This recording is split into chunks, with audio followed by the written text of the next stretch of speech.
Welcome to the new video of NeuroPhilos. Get ready to dive into a gripping tale that will leave you breathless, thinking, and inspired. Whether you're here for the mystery, the drama, or the unexpected twists, you're in the right place. Make sure to hit that like button, drop a comment, and subscribe so you never miss another powerful story. Let's begin. The hidden cycle. You wake up each morning with a sense of quiet determination.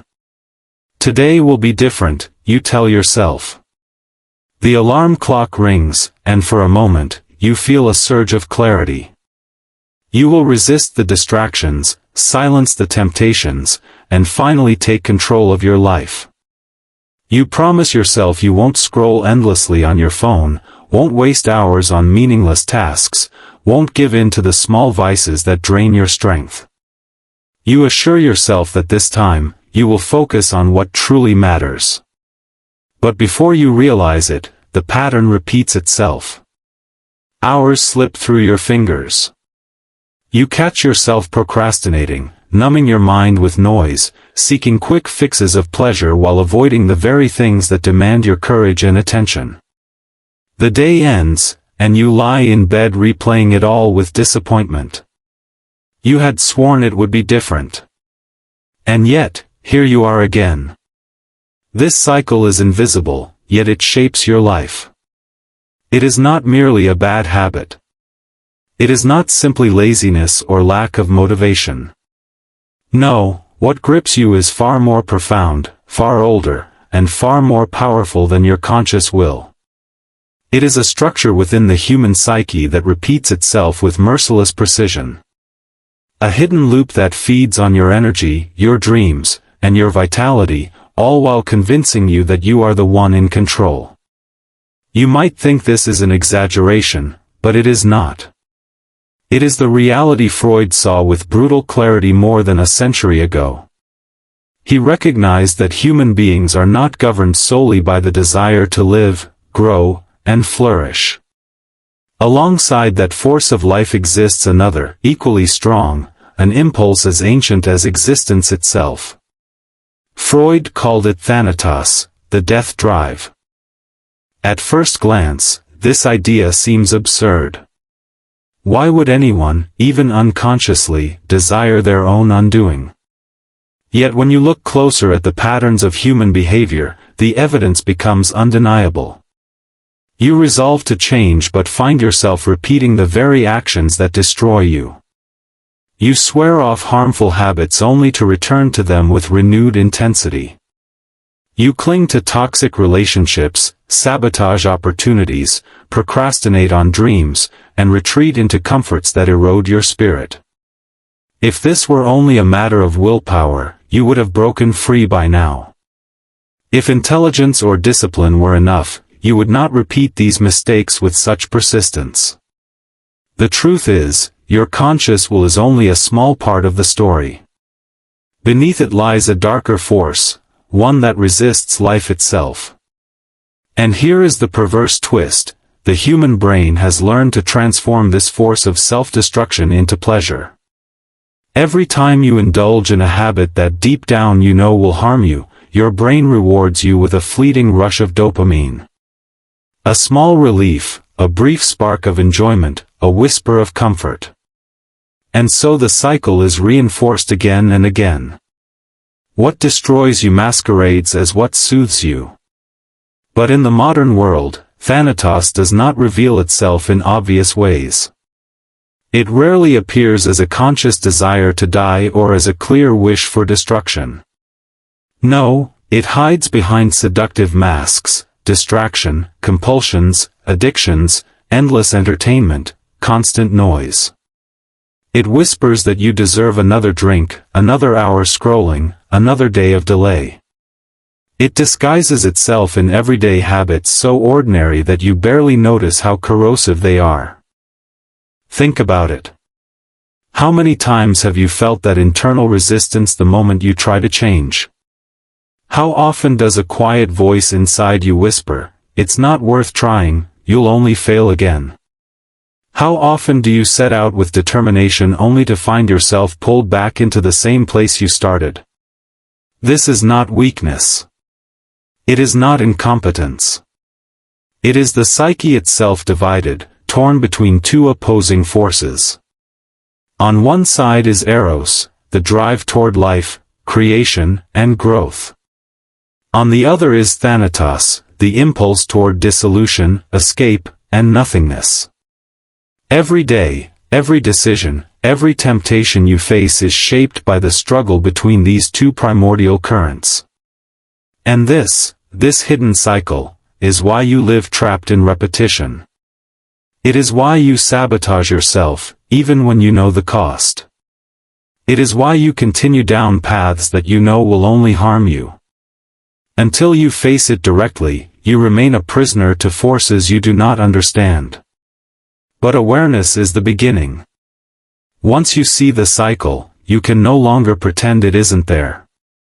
And from that awareness, a possibility begins to open, the chance to break free. Eros and Thanatos. To understand the invisible cycle that rules your life, you must first understand the two forces at its center. Freud did not see the human being as a purely rational creature making conscious choices. Instead, he saw us as battlegrounds, arenas where ancient, unconscious impulses wage war for control. At the heart of this conflict are two primordial drives, Eros and Thanatos. Eros, named after the Greek god of love, is the drive of creation and preservation. It is the force that urges you to live, to grow, to build, to connect. It compels you to seek pleasure, not just in fleeting indulgence, but in the deeper fulfillment that comes from love, learning, and achievement. Every time you pursue knowledge, nurture a relationship, care for your body, or create art, it is Eros moving within you. Think of civilization itself, the construction of cities, the advancement of science, the masterpieces of literature and music. None of it would exist without Eros. It is the engine behind human progress, the glue that binds communities together, and the spark that drives parents to protect their children. In your personal life, it is the quiet but persistent voice that tells you to keep going, to heal, to improve, to reach for something higher. Yet, Freud insisted, this was only half the story. Alongside Eros resides its shadow, Thanatos, the death drive. In Greek mythology, Thanatos was the personification of death, not violent or dramatic, but quiet, inevitable, inexorable. Freud saw in him the mirror of Eros, a force equally ancient, equally powerful, but with a completely opposite aim. Where Eros seeks to build, Thanatos seeks to dismantle. Where Eros pulls toward connection, Thanatos whispers for withdrawal. Where Eros urges expansion, Thanatos longs for dissolution. But here is the paradox, Thanatos rarely presents itself in obvious form. Few people consciously say, I want to die. Instead, Thanatos disguises itself, infiltrating everyday life in subtle, insidious ways. It manifests in procrastination, in habits that corrode you, in the repeated choices you make even knowing they will bring pain. It thrives in toxic relationships, in self-sabotage, in addictions that numb but do not nourish. Imagine a student who dreams of writing but spends years avoiding the blank page. Imagine a worker who despises their job yet never dares to leave. Imagine a person who repeatedly chooses partners who mistreat them. None of this is logical. None of it is explained by laziness alone. It is Thanatos at work, an unconscious impulse pushing toward dissolution, disguised as comfort, escape, or familiarity. And here lies the cruel brilliance of this force, the brain collaborates with it. Every time you repeat a destructive behavior, dopamine, the chemical of desire, rewards you. Not because the act is good for you, but simply because it brought temporary relief. Procrastinate once, and you feel a fleeting ease. Indulge in a vice, and you feel a brief satisfaction. Your brain records this as pleasure and urges you to repeat it. What should be a safeguard for survival becomes a trap of self-destruction. Thus, Eros and Thanatos are not abstract theories. They are alive within you every day. When you choose to exercise, you feed Eros. When you collapse into endless distraction, you feed Thanatos. When you nurture relationships, Eros grows stronger. When you isolate yourself, Thanatos wins ground. Each choice is small, but together they shape the course of your entire life. And make no mistake, they do not exclude one another. They coexist, intertwine, and often wear each other's masks. What feels like pleasure may in fact be Thanatos luring you deeper into stagnation. What feels like discomfort may be Eros urging you toward growth. This is why change feels so hard, the signals are confusing, the battle invisible. Have you noticed how resistance always arises the moment you commit to something meaningful? You decide to finally write, study, start a business, or improve your health, and suddenly, distractions multiply. Fatigue sets in. Doubts grow louder. This is Thanatos resisting the forward pull of Eros. It is not coincidence. It is not weakness. It is the psyche itself caught in a silent war. Freud understood this tension as universal, not personal. It is not just you who struggle in this way. Every human life is shaped by the same opposing currents. To live is to be pulled between creation and destruction, between connection and withdrawal, between the longing for growth and the longing for nothingness. The question, then, is not whether these forces exist. It is whether you can recognize them in your daily life. Can you see when your pleasure is actually Thanatos in disguise? Can you discern when discomfort is the voice of Eros urging you toward transformation? Awareness is the first weapon in this battle. For until you name these forces, you remain their prisoner. The dopamine trap. If Eros and Thanatos are the invisible forces shaping your choices, then dopamine is the silent accomplice that gives those choices their addictive power. To understand why you sabotage yourself even when you know better, you must understand how dopamine works, and how easily it can be turned against you. Contrary to popular belief, dopamine is not the chemical of pleasure. It does not make you feel good in itself. What dopamine truly commands is wanting. It fuels motivation, expectation, anticipation. When your brain associates a behavior with relief or satisfaction, dopamine marks that behavior with a neural stamp that says, "Repeat this." This mechanism was designed by evolution to keep you alive. It was meant to push you toward food when you were hungry, to encourage reproduction, to drive you toward safety and social bonds. In its pure form, dopamine is the compass that guides survival. But in the modern world, this compass has been hijacked. Everywhere you turn, there are hyperstimuli, engineered triggers designed to flood your dopamine system. Social media feeds, endless notifications, junk food, pornography, alcohol, drugs, online shopping, binge watching, all of them tap into this ancient mechanism and exploit it. A quick swipe, a sugary bite, a new purchase, a flashing screen, all release dopamine. The brain doesn't ask whether the behavior is nourishing or destructive. It only registers that something felt good for a moment and demands you do it again. The result is a vicious loop. You pick up your phone just for a minute. That minute turns into an hour lost in meaningless scrolling. You tell yourself, just one more episode, and suddenly the night is gone. You eat something you know will leave you sluggish, but the instant hit of taste convinces you it was worth it. Each time, dopamine engraves the behavior deeper into your neural circuits. What began as a choice becomes a compulsion. And here is where Thanatos enters the scene. The death drive does not act openly. It does not scream, "Destroy yourself." Instead, it whispers, "Take the easy way, just one more time." Dopamine rewards this whisper, binding you tighter to the cycle. Every time you procrastinate, avoid a challenge, or sink into distraction, your brain rewards you for it.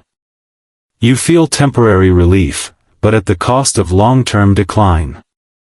What looks like comfort is really dissolution disguised as pleasure. Imagine a person avoiding an important project. Each time they delay, they feel a small surge of relief. That relief is dopamine. But with each repetition, the neural pathway grows stronger. Procrastination becomes the automatic response to tension. The brain rewards avoidance even as opportunities slip away. This is how Thanatos thrives, not through grand gestures of destruction, but through thousands of small choices reinforced by your own biology. This trap is not a flaw of character. It is not weakness or laziness. It is the result of an ancient survival system colliding with a modern environment saturated with artificial triggers. Your brain was never designed to face infinite digital stimulation, endless processed foods, or constant access to instant gratification. What once ensured survival now chains you to cycles of self-destruction. But the trap goes even deeper. The more you indulge, the harder it becomes to stop. Dopamine doesn't just reward the behavior, it amplifies the craving for more. Each repetition strengthens the circuit until the behavior is no longer a matter of choice.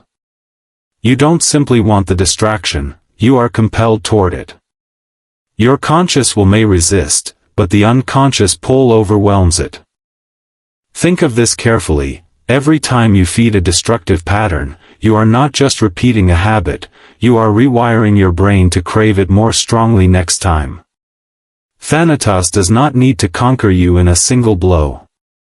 It wins through repetition, carving grooves in your neural pathways until self-sabotage becomes the path of least resistance. And yet, this knowledge also reveals a hidden hope. If the brain can be conditioned into destructive loops, it can also be rewired toward constructive ones. Just as dopamine reinforced cycles of dissolution, it can be harnessed to strengthen cycles of growth. But that requires awareness. You must learn to recognize when the pleasure you are chasing is truly Eros, the force of life, or merely Thanatos wearing dopamine's mask. So ask yourself, the next time you reach for your phone, open that tab, eat that food, delay that task, what is really driving me here? Is it life, or is it the quiet seduction of dissolution? The answer to that question determines whether you are breaking free, or tightening the chains. The prison of the unconscious. By now, you understand that the cycle is not simply a battle of willpower. It is not enough to tell yourself, I will stop. Because beneath your conscious intentions lies a deeper battlefield, one that Freud mapped with relentless honesty. He warned us, the ego is not the master of its own house. What does that mean? It means that most of what you think, feel, and do does not arise from deliberate choice. Instead, it emerges from unconscious forces older and stronger than your conscious will. You are not steering the ship as much as you think, you are often being carried by invisible currents within. Freud described three great players in this inner conflict, the ID, the ego, and the superego. The ID is the raw, primitive core of your psyche. It knows nothing of morality or reason. It operates only on desire, hunger, lust, aggression, and the twin drives of Eros and Thanatos. The ID does not care about consequences. It wants satisfaction now. The superego is the opposite. It is the voice of society, of rules, of morality. It is the echo of parents, teachers, culture, always judging, always demanding. It is the stern figure inside you that says, you must do better. You should not have done that. You deserve punishment. It does not forgive easily. And between them, trying desperately to mediate, stands the ego. The ego is what you think of as yourself. It tries to balance the irrational desires of the id with the harsh judgments of the superego, while still responding to reality. It is a negotiator, a middleman, constantly under pressure from both sides. Now, imagine what happens when you try to change a self-destructive pattern. On one side, the id, powered by Thanatos, pushes you toward escape, toward pleasure, toward dissolution. It does not care if the behavior destroys you, it only craves the immediate relief. On the other side, the superego lashes you with guilt and shame for even having these impulses. And the ego, caught between them, buckles under the strain. This is why you procrastinate, why you rationalize, why you whisper excuses to yourself like, just once more. I deserve it. It's not that serious. These justifications are not logical, they are the voice of an ego trying to survive the war between two forces far stronger than itself. But the prison goes deeper still. Freud observed something profoundly unsettling. Sometimes, people sabotage themselves not only out of desire, but out of guilt. When the superego becomes too harsh, when old shame and buried guilt weigh heavily, the psyche seeks punishment. Without even realizing it, you may choose failure, destruction, or suffering as a way to atone for sins you do not even consciously remember. Think of it. How many times have you repeated a mistake, almost as if drawn to it? How often have you sabotaged opportunities, ruined relationships, or fallen back into harmful habits even when you knew better? Part of you may have been seeking punishment, an unconscious need to suffer in order to satisfy the superego's demands for justice. This is why you cannot simply decide to change. The cycle is not just a bad habit, it is a structural conflict of your psyche. To change means to confront not only desire but guilt, not only comfort but the identity you've built around your patterns. Thanatos does not merely resist because it enjoys destruction, it resists because change threatens to awaken buried pain. Consider what your habits protect you from. Addictions, procrastination, toxic relationships, all of them serve a function. They shield you from discomfort. They numb you from old wounds. They distract you from truths you fear to face. If you strip them away, you must confront the pain they were hiding. That is why your unconscious resists so fiercely. That is why Thanatos prefers you remain anesthetized, asleep, even at the cost of your vitality. And so the prison holds you. The id pushes, the superego punishes, and the ego trembles in the middle. You tell yourself you are free, but invisible chains tug at your every decision. You call it laziness, lack of motivation, bad luck, but it is deeper. It is the unconscious itself, binding you with chains you did not know were there. But here lies the paradox. Once you recognize that you are not the master of your house, you begin to reclaim some power. By acknowledging the forces at play, the id, ego, superego, and the drives of Eros and Thanatos, you make visible what was hidden. And what is seen can, slowly, be transformed. The question now is not whether the prison exists. It does. The question is, can you find the key? Breaking the chains. By now, you can see it clearly. The cycle that traps you is not a simple matter of bad habits or weak discipline. It is the result of a deeper conflict, a war inside you between the forces of creation and dissolution, life and death, Eros and Thanatos. It is reinforced by dopamine's tricks, amplified by the ID's demands, and chained by the superego's punishments. The prison is real. But the prison is not unbreakable. The first step is what you are doing now, awareness. Most people remain blind to these forces.